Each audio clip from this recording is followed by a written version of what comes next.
Hello friends, welcome back to our channel. Today we'll dive into how to use XML and XSD in C# to validate and process data effortlessly. Whether you are working with legacy systems or exploring structured data formats, this video will guide you step by step. So before we get started, just a quick reminder to subscribe my channel, hit the red button and don't forget to click on the little bell icon. That way you will be notified every time I upload a new video. Okay, without any further delay, let's get started. How to use XML and XSD in C#. First, let's quickly understand the basics. What are XML and XSD? XML, that is Extensible Markup Language, is a format used to store and transport data. It's structured and easy to read. But how do we ensure an XML file is valid and follows a specific structure? That's where XSD or XML schema definitions comes in.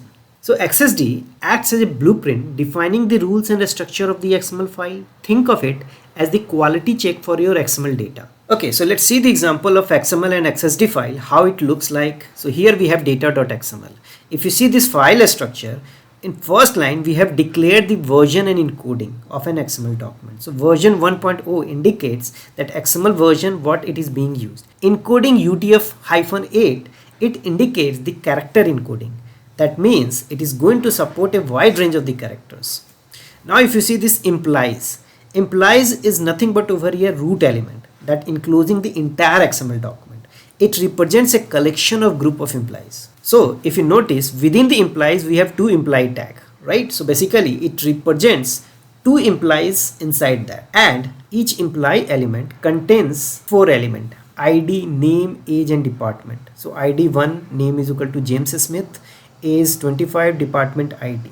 So basically here we are defining, okay, what is the unique identifier of the employee, what is the name of the employee, age of the employee and the department in which the employee works, right? So that's how this XML is structured. Now you must be thinking, what is the uses of the XML, right? So there are three specific use cases for this XML. First is the data storage. XML can be used to store employee records. Here we have seen that we have stored this employee information in the XML file, right?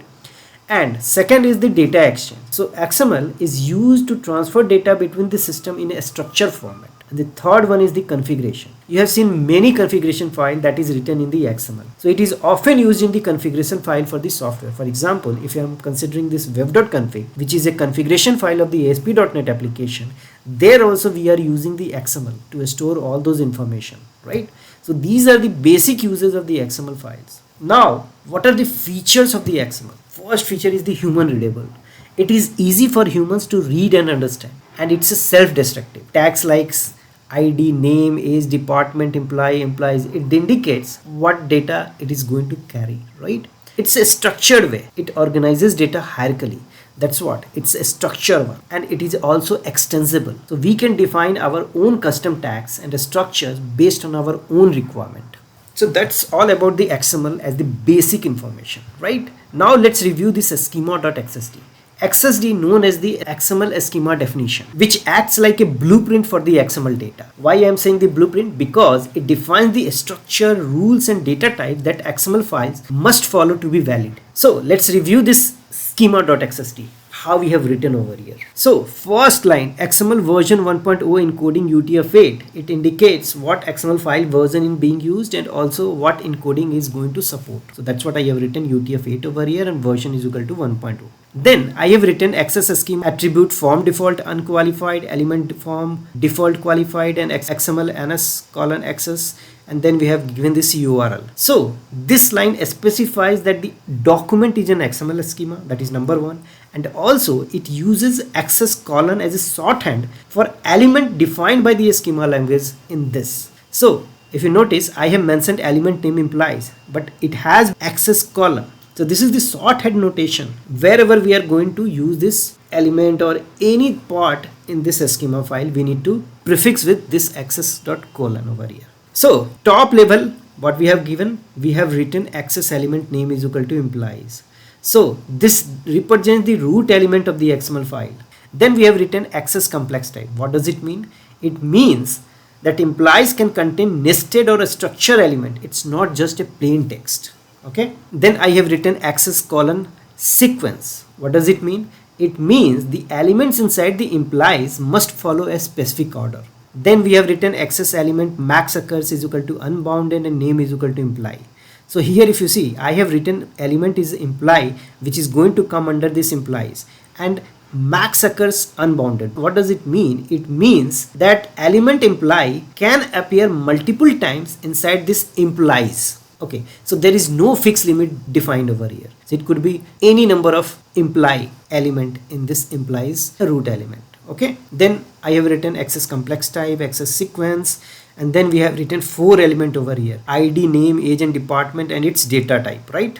So all these elements should be in this sequence, and these data type, whatever it is mentioned, it should comply with the XML. So based on this type, XML should be formed, otherwise XML will be invalid. Okay, and then we have the closing tags like access sequence, access complex type, and so on, and finally we have this access schema over here. Okay, so now you have basic understanding of XML and XSD file, what they are and how it is related to each other, right? Next, what I'm going to do is I will be showing you a demo where I will be covering one specific scenario. In that scenario, there will be 2 files, XML file and XSD file, and we will validate the XML file against the XSD schema to ensure it's correct. And then what we'll be doing, we'll be extracting data from the XML and display it in the console window in tabular format. With this demo, you will learn how to use XSD file to validate XML file and also retrieval of data from XML. So let's switch to the Visual Studio and see all these things in action. Alright, so here we are in Visual Studio. Here we are going to see the demo where we will be processing the implies data stored in an XML file, validates it against a predefined set of rules which is available in the XSD schema file, and displays the data in a neat table form. To show the demo, what I have done, I have created one console application named XML XSD demo that has 3 files: program.cs file, data.xml, and schema.xsd. The data.xml is nothing but the XML file that contains the actual data, like a list of implies. If you see this data.xml over here, it contains a list of implies over here. So this is the XML version encoding we have defined, and we have the root element implies, and we have 2 imply element over here, and every imply element we have the 4 elements like ID, name, age and department. This is the data.xml that we are going to deal with. Okay, then we have the schema.xsd. So schema.xsd is nothing but the XSD file that contains the rules for what the XML file should look like. So we are going to validate XML file against this XSD file, which has all the rules which is going to get applied into the XML. Then we have the program.cs file. Program.cs file, first of all, what I have done, I have added necessary namespaces like using system, using system.xml, using system.xml.linQ, using system.xml.schema. Then there is a class named program. It has main method, which is an entry point of this application. So here, first of all, what I am doing, I'm just printing this statement into console window.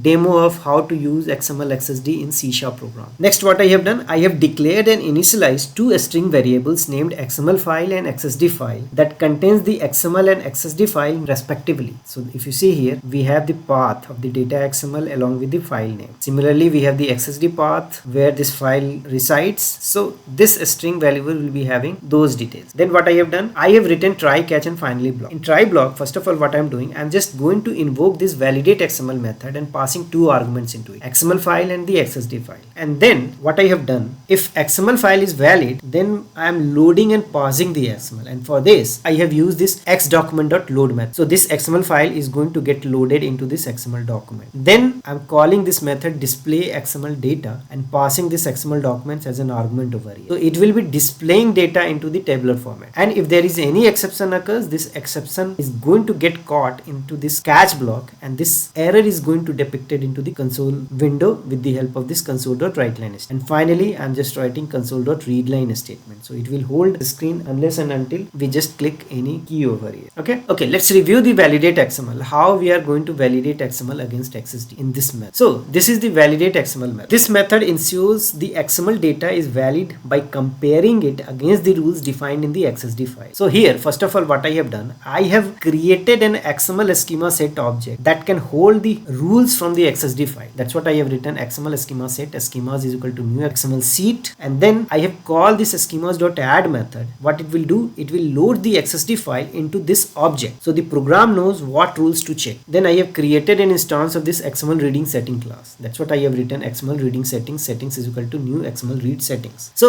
this settings is like a checklist for reading the XML file, and inside that we have set the properties. Schemas is equal to schemas, validation type is equal to validation type.schema. So with this settings, it tells the program two things. Number one, use the rules from the XSD file. That's what I have mentioned. Schema is equal to schemas, and then it will check the XML against those rules. That's what I have written, validation type.schema. So it is going to validate against those rules which is defined into this schema. Okay, so these settings I have configured into this XML reading settings. Then I have set up an event handler which is like a listener for errors. So if any error occurs, so this event is going to get invoked, and if severity type is equal to error, so that error I'm just going to throw as an exception over here that will be caught where in this catch block, and we will be depicting those error into console window. And if everything looks good, then what it will do, it will use XML reader to read this XML file and the settings that we have defined into this XML reader settings, and it checks each part of the XML whether it follows the rules defined in XSD or not. If everything is fine, the program keeps reading until it finishes the file. If something gets wrong, the program stops and throws an error that will be handled in the event handler method. Then everything looks good, then XML is valid, it is going to get printed into console window. Okay, so now let's review the display XML data that takes an XML document as an argument containing employee information and prints it at a neatly formatted table. So here we have the display XML data that is going to accept X document as an input parameter. First of all, what I am doing, I am just printing the title as employee data